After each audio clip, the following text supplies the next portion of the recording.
If you want to learn how to increase the indentation of a text or a word in Google Documents, then this tutorial is for you. So I'm on the Google Documents canvas, and as you can see, we have the word productive on the canvas. So basically, indentation is just spacing. You want to increase the spacing, right, of this productive. So what you do is to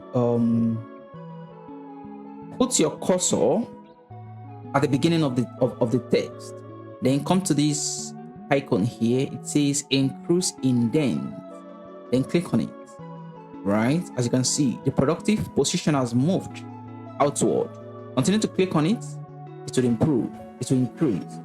Click on it again, it will increase the indentation. You click on it again, it will increase the indentation, and on and on and on. This is basically how you increase the indentation of a word in Google Document.